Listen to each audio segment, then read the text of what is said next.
The last tremor of the disasteroid's passing faded into a deep, ringing silence. I descended through the pall of settling dust, my limbs heavy as lead, every muscle singing with exhaustion. My boots touched the scorched earth, and a quiet certainty settled in my bones. It was over. The day was saved. Again. I allowed myself a moment, kneeling there in the rubble, just breathing. After a few steadying seconds, I pushed myself up and turned to give a final, grateful nod to the spectral ally from the zone who had fought beside me. As their form shimmered and vanished, I became aware of a profound stillness behind me. I turned. A sea of faces stretched to the horizon, smudged with ash and wide-eyed with silence. For a heartbeat, it was utterly awkward, just me, standing alone in the wreckage under the weight of countless stares. Then it broke.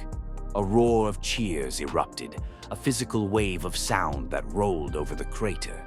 It was thunderous, grateful, alive. A slow, incredulous smile spread across my face. I took my time, turning a full, savoring circle, drinking in the sight of their relief. A city, a world breathing again. My eyes caught on a figure weaving desperately through the crowd, moving against the tide of celebration. Jazz, my sister. I grinned wider and opened my arms, ready for the crushing, jubilant hug I knew was coming. But as she drew closer, the smile froze on my lips. Her sprint was pure panic, not joy. Her eyes were locked on mine, wide with a horror that cut straight through the cheers. Every line of her face was drawn with shock, a silent scream before the sound. She launched herself toward me, not for an embrace, but as a warning. The world seemed to slow as her voice, raw and shattered, tore through the celebratory. Danny, look out!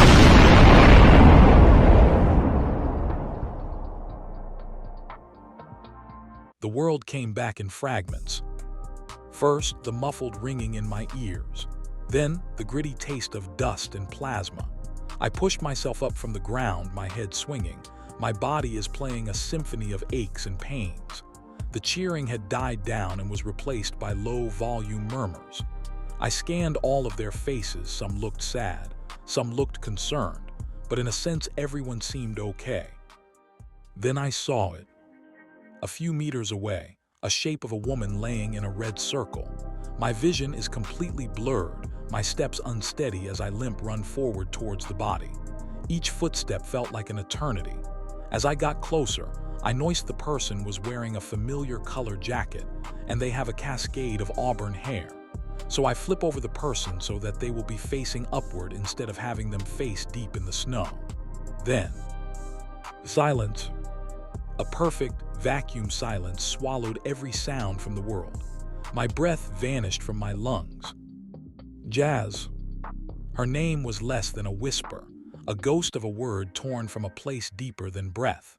She lay utterly still, cradled in a pool of crimson that seemed too vast, too dark to possibly be hers. A cold, bottomless void opened in my chest, a sadness so profound it felt like the end of gravity. And then in the next heartbeat, that void ignited. It erupted into a rage so pure, so white, so hot, it crystallized the very air around me. My gaze lifted from her broken form, sweeping over the stunned, silent crowd. "You better pray she survives this," I said, my voice low and crackling with an energy that didn't feel entirely my own. "For all your sakes." The words weren't a threat, they were a verdict. Gently, so gently, I gathered her into my arms, adjusting her weight until she was cradled securely against my chest. Then I launched into the sky, a desperate bolt aimed at the only place with technology that might have a chance. I flew faster than I ever had. The wind screamed in my ears, but beneath it, I could feel the terrible, growing stillness in my arms. I knew. Some part of me knew before we even breached the cloud layer. Her warmth was seeping away, replaced by a dreadful, growing coolness.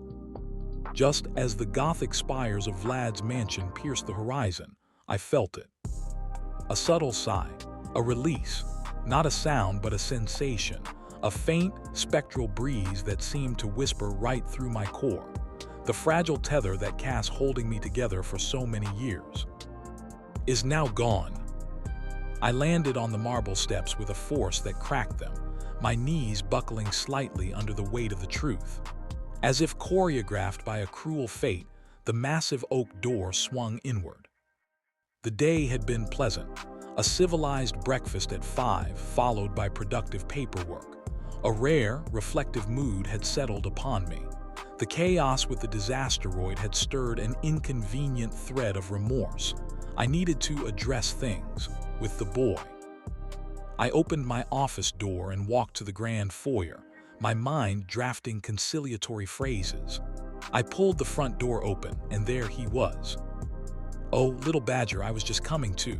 The words died in my throat. His posture was all wrong. He wasn't slouching in defiance.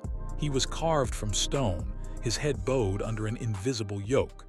His arms were clenched tightly, cradling a bundle wrapped in a familiar leather jacket. My eyes tracked downward, and the world tilted.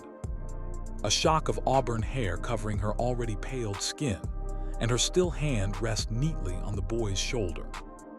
A wave of nausea, of profound, dizzying sadness crashed over me. It was immediately incinerated by a surge of protective, furious rage. Who dared? His voice, when it came, was a hollow scrape. "She's gone." "What?" I asked. The word felt so automatic, with a hint of denial. "She's gone, Vlad." He looked up then, and his eyes lost its usual icy blue color. It's now replaced with twin abysses. "Where's the nearest cremation pyre?" the boy asked. "Next to City Hall," I answered, numb. "Why?" "So I can cremate my sister." After my talk with Vlad, I leapt back into the air and flew back to Amity Park. I became aware of a strange procession in the town. People on the streets pointed, then began to follow. A news van swerved to join the trail. City Hall loomed as I descend like a falling leaf, touching down with unbearable lightness before the ceremonial stone pyre. I was biting my lip, clamping down on a howl building in my throat. The coppery tang of my own blood filled my mouth, a bitter pain to hold back the cataclysm. Vlad, who had somehow arrived before me, stood by the pyre, his face ashen. "Give me the load you carry," he said, his voice uncharacteristically soft.